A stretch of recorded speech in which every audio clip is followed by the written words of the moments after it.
Okay, moving right along. Okay, the next guy is originally from Detroit, Michigan. And you know what that means. Anyways, he's a regular at the Variety Arts Center right here in Los Angeles. And he is the Pat Boone of comedy. Ladies and gentlemen, Paul Feig.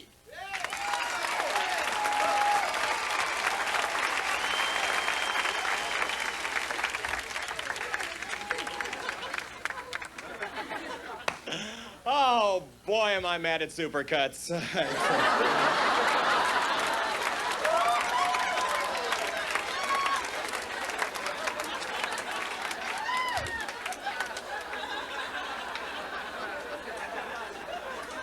I don't know. You tell them a little off the top, and...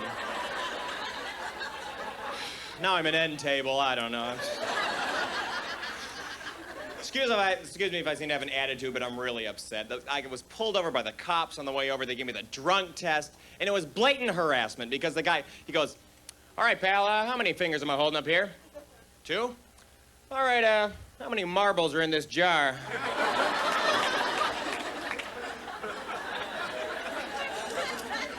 I was harassed. I'm used to it, though. I led a tortured childhood. Do I look like it?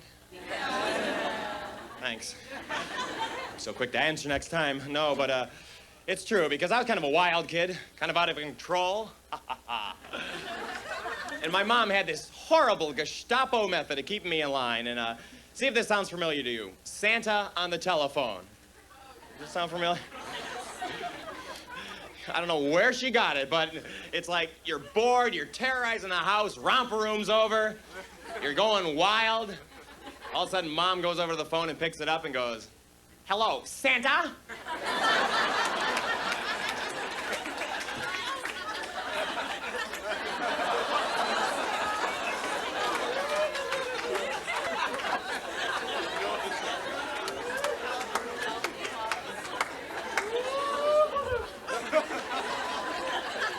I've got a bad little boy here.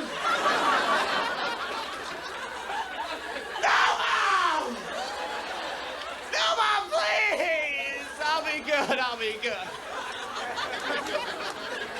What the hell was that? I'll be good. If I run in place, I won't get in trouble.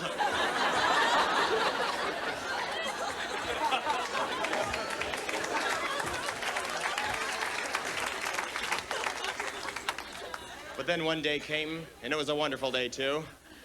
You discovered there was no Santa.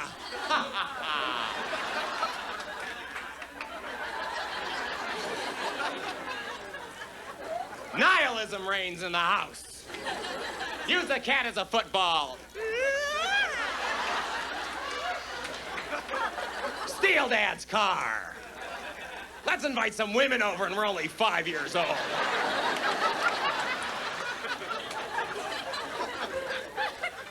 But then Mom went into phase 2 at that moment. Hello, Captain Kangaroo?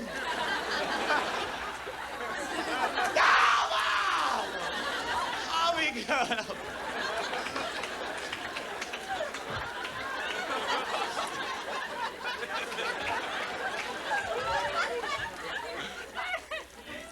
And I was over at my mom's house last week, and she got mad at me because I dared not to use a coaster.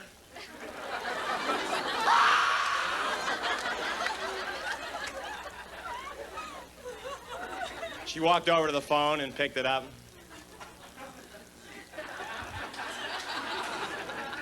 She goes, "Hello, Miami Vice?"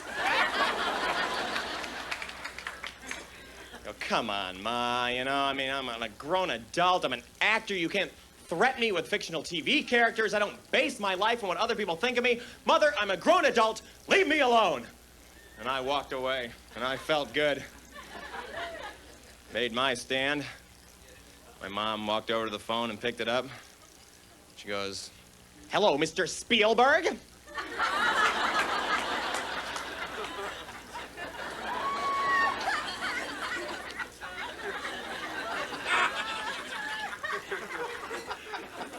I've got a bad little actor here. No, Mom, no. I'll be good, I'll be good, I'll be good. I don't know, this is special, though. I was outside, and I ran into one of my old high school teachers, and I found out he's going into comedy. So being the wonderful person I am, I decided to give up part of my time and let him come out and try out his stand-up routine for you. So right now, put it together, please. A big hand for my old high school teacher. Come on.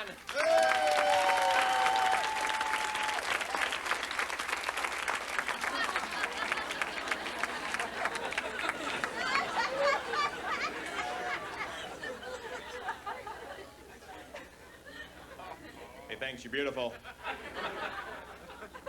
My name is Willard Schmidt.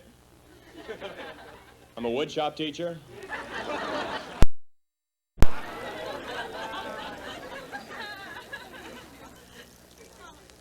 I teach woodshop at Our Lady of Cellulite.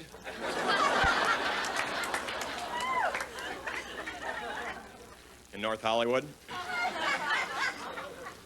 However, I'm in the midst of a career change. My friends, colleagues, and students tell me I never fail to crack them up with my shenanigans, tomfoolery, and of course, monkey shines. Right now, I'd like to try my stand-up routine for you. May I? Thank you. Reminds me of a humorous story. I was working in the wood shop on the bandsaw. A friend of mine came over, he was goofing around. I said, please don't goof around. He continued to goof around, and he got his arm cut off.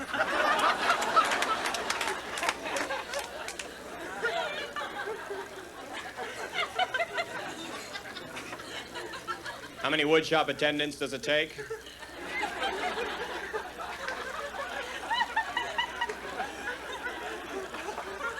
So you've heard this one already.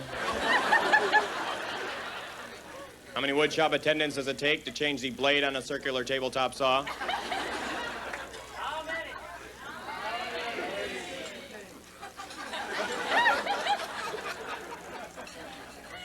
One, if he's been properly trained.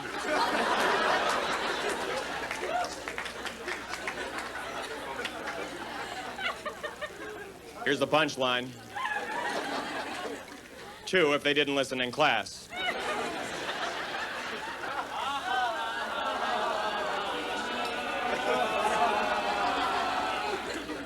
Reminds me of a humorous story. I was working in the wood shop on the belt sander. A friend of mine came over, he was goofing around. I said, please don't goof around. He continued to goof around, and he got his legs sanded off.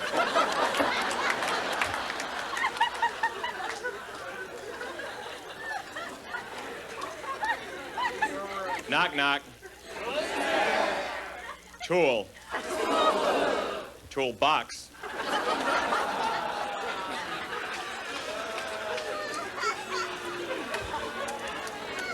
Reminds me of a humorous story.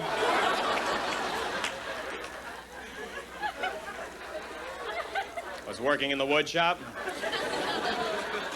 on the circular tabletop saw. A friend of mine came over, he was goofing around.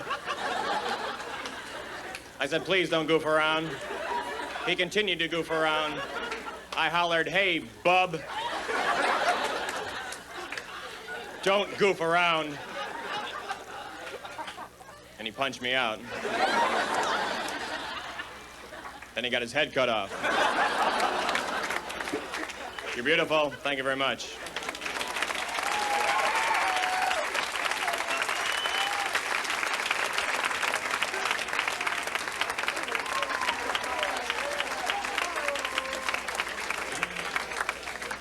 I grew up in the 70s, and I blame all my problems on that. Any 70s people here? I'll see if you agree with me on this. The 70s will go down in history as being the most vacuous era that ever occurred. Nothing good came out of the 70s, let's face it. What, music-wise, what? The 50s, you had Elvis and Little Richard. 60s, you had the Beatles, Rolling Stones. 70s, what do you got? You got... You got disco, that's right.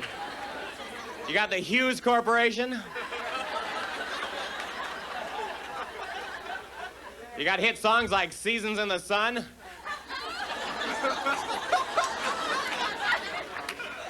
Billy, Don't Be a Hero. And I think the styles of the 70s will last forever, you know. What, 50s, you can grease back your hair, you look pretty cool. 60s, pull out the old paisley shirt, you look hot. I don't think you're gonna be going to the closet in the near future and pulling out the old leisure suit.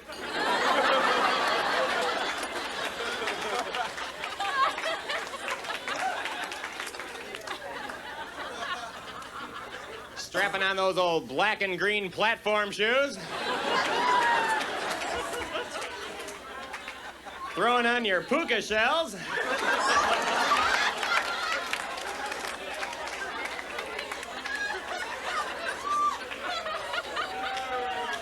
And heading out to a DeFranco family concert.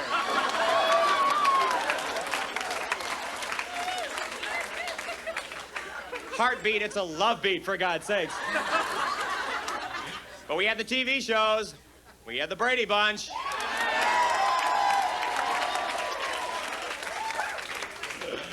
I love the Brady and the Partridge Family. You know what? I always thought that the Bradys and the Partridges should rumble, you know? Live on this stage, Reuben Kincaid and Alice. Take it out.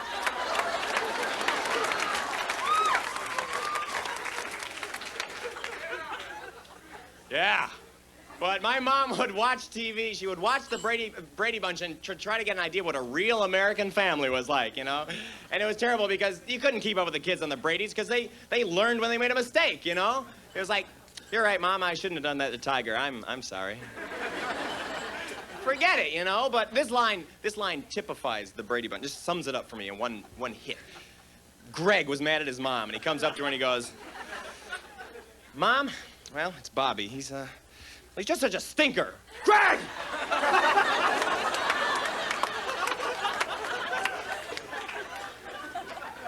No, I don't like that kind of language in this house. Next to that, you look like Mengele Jr., you know? But no, I had my favorite TV show, and that show was Gilligan's Island.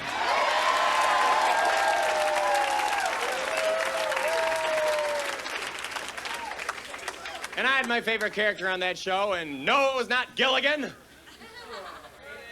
No, don't try to guess. You got 7 chances to hit it eventually. No, I had a favorite character, and I'd like to do my musical tribute to him, and I think you'll know him when you hear him.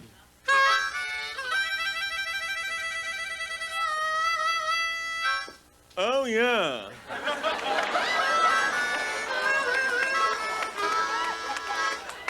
Woo! Get down, rich people. Just sit right back. In the tail of a trip. Started from this tropic port. Aboard this tiny ship.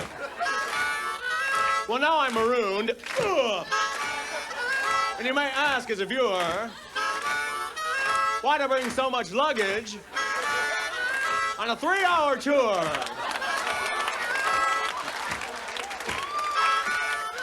I'm a howler. I spell H-O-W-E-L-L.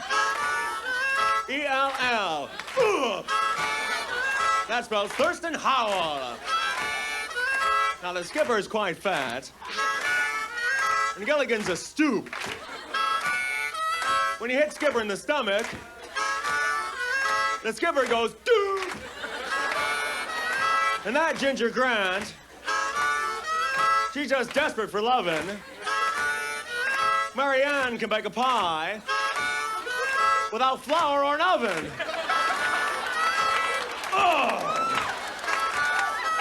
And that egghead professor, well, the fellow's quite daft. He can build a bamboo lie detector, but he can't build a goddamn raft.